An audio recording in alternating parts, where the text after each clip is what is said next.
C.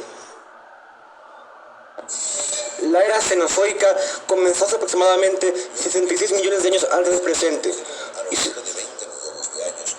Además, la era Cenozoica se divide principalmente en tres grandes periodos, que a su vez se dividen en etapas.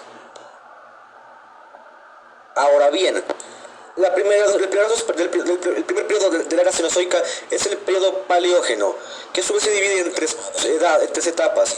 La primera de ellas es el Paleoceno, que comenzó hace 66 millones de años. Además, durante el Paleoceno, los mamíferos, una vez liberados de la competencia de los grandes reptiles, rápidamente evolucionaron y se diversificaron, apareciendo, por ejemplo, los primeros mamíferos ungulados, es decir, con pezuñas.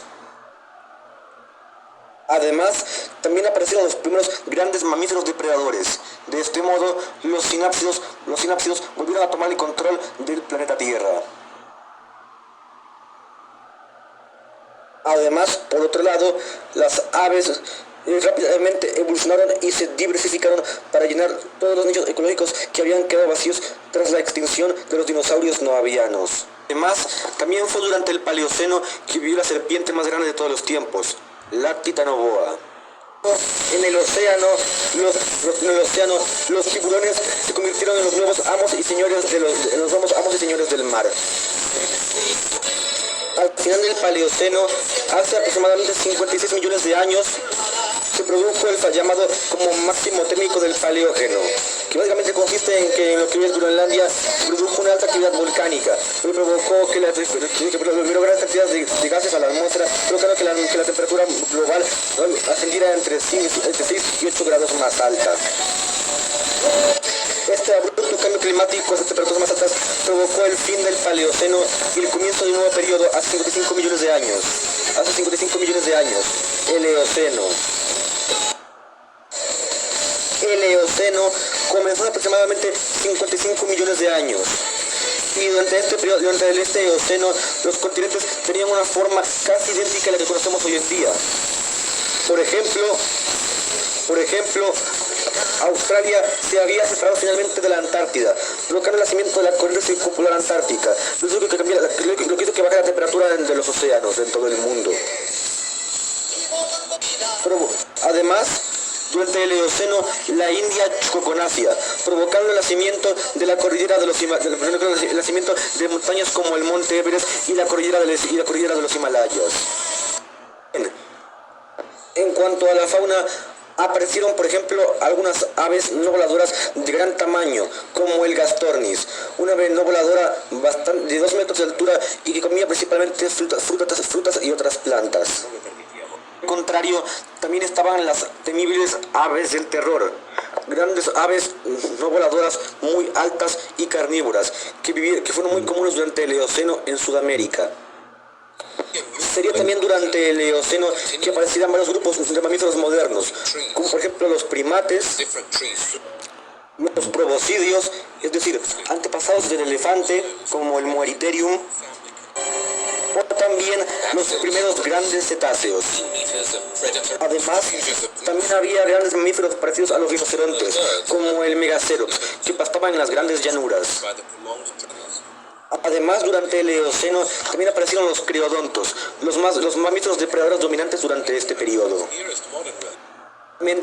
Hace 35 millones de años aparecerían las primeras gramíneas, como el pasto. Bien. El Oligoceno comenzó hace aproximadamente 34 millones de años. Y pues, sería precisamente durante el Oligoceno que algunos mamíferos alcanzaron tamaños verdaderamente colosales, como por ejemplo el Paraceratherium, un primo lejano de los rinocerontes que llegó a ser el mamífero terrestre más grande de todos los tiempos. Sería también durante el periodo Oligoceno que los criodontos seguirían siendo los mamíferos depredadores dominantes, Por otro lado, sería también durante el Oligoceno que los cetáceos dejarían de ser grandes depredadores voraces y aparecerían familias como los delfines. A continuación, el periodo Neógeno. comenzó hace 23 millones de años, con su primera etapa, el Mioceno.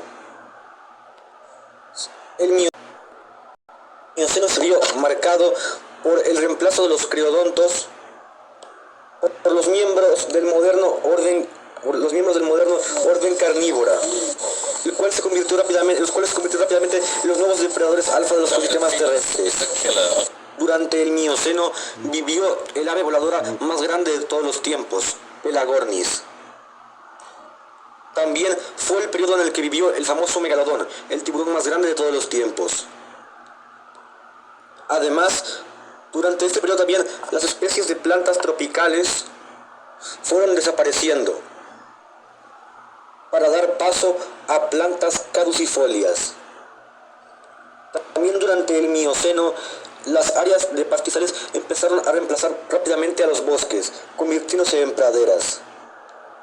Esto también ayudó a la aparición de los primeros simios, los cuales en un principio eran arborícolas, luego con el tiempo fueron bajando al suelo. Además, el gran aumento del número de pastizales provocó una gran diversificación de los herbívoros que pastadores, como caballos y antílopes. Además, el Mioceno también fue la edad de oro de las gramíneas, las plantas de las que hoy en día sacamos los cereales y los aceites vegetales. También durante el Mioceno fue la época en la que las temperaturas de todo el mundo bajaron considerablemente y el clima en general se hizo más seco. Además, el movimiento de los continentes terminó por aislar por completo a las aguas del océano Ártico.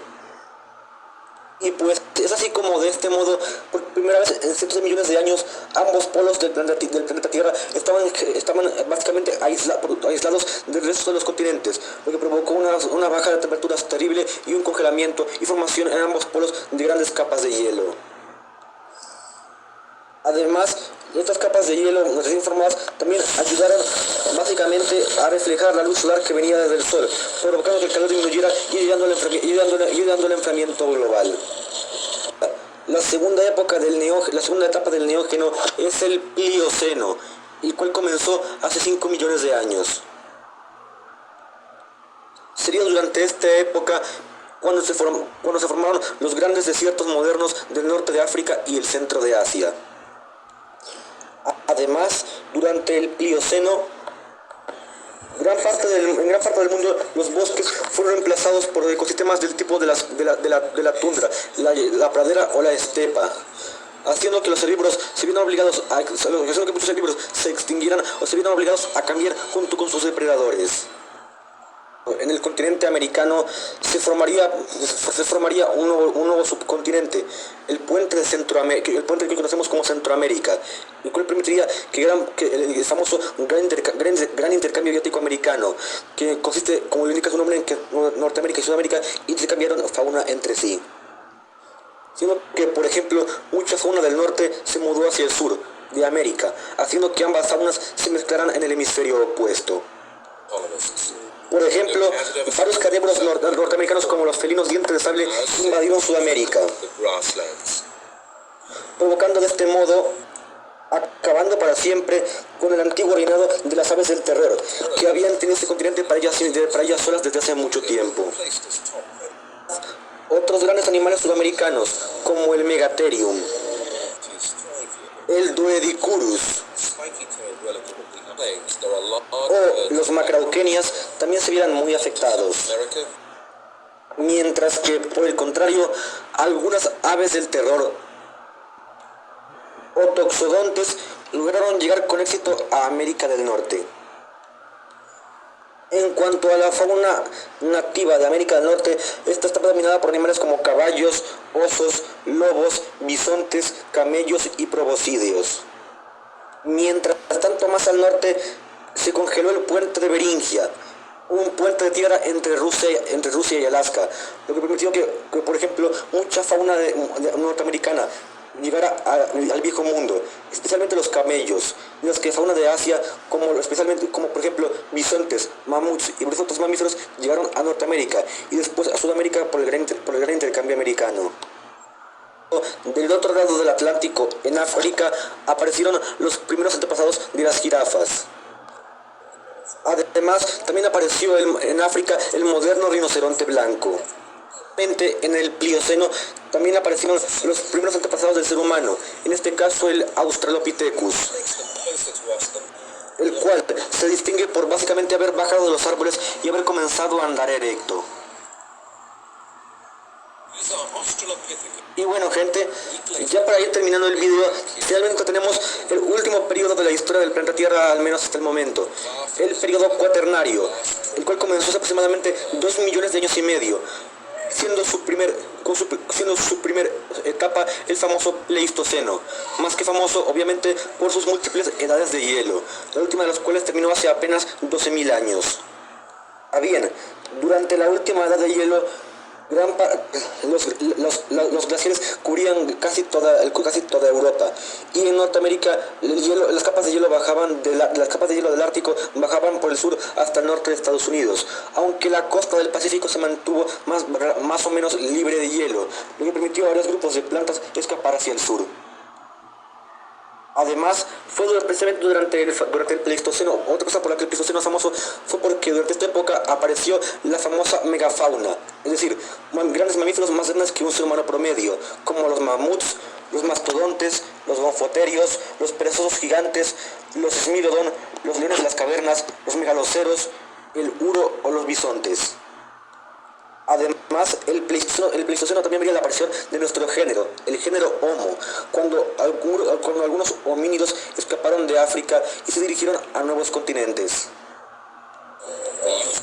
Hace 400.000 años evolucionó el famoso hombre de Neandertal, el cual sería muy común en toda Europa, al menos hasta que hace 200.000 años una nueva especie humana, el Homo sapiens, o sea nosotros, se hizo presente y se pobló y empezó poco a poco a poblar casi todos los lugares disponibles del planeta Tierra.